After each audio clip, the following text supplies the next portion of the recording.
If you are running a coffee roastery right now and relying on a tight, just-in-time inventory model, you are operating on a razor-thin margin for error.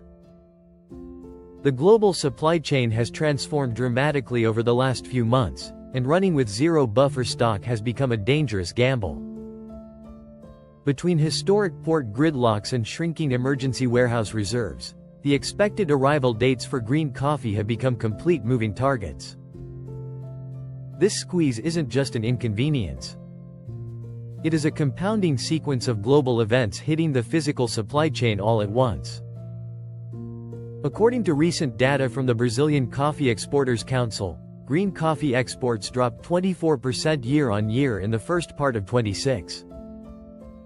The root cause isn't a lack of coffee on the farms.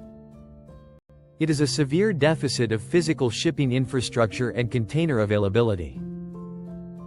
Because global ocean carriers are rerouting fleets around maritime conflict zones, ships are tied up for weeks longer, creating a global container shortage. The empty steel boxes simply are not making it back to Brazilian ports in time to load. Once the coffee actually reaches the coast, it runs straight into a massive infrastructure bottleneck. The Port of Santos, which handles the vast majority of Brazilian coffee exports, has been running at absolute capacity, with over 80% of vessels hitting delays and waiting an average of 12 days just to find an open loading slot. Major expansions are underway, but they will not be ready until late this year. Compounding this physical gridlock is a classic price-waiting game.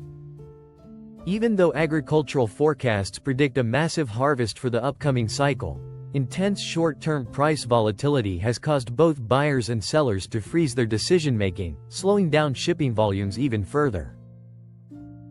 When a massive chunk of the world's Arabica gets delayed by anywhere from 25 to 90 days, the downstream impact hits roasters hard.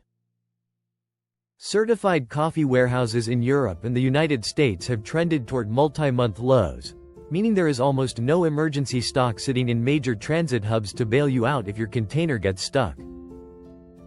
Production teams are being forced to constantly tweak their blends and rely on expensive alternative origins just to keep their flavor profiles consistent. The reality is clear: the buffer is gone. Shifting your strategy from just-in-time to just-in-case, and securing even just a 4 to 6 week inventory buffer, is the single safest way to protect your business and keep your roasters running smoothly.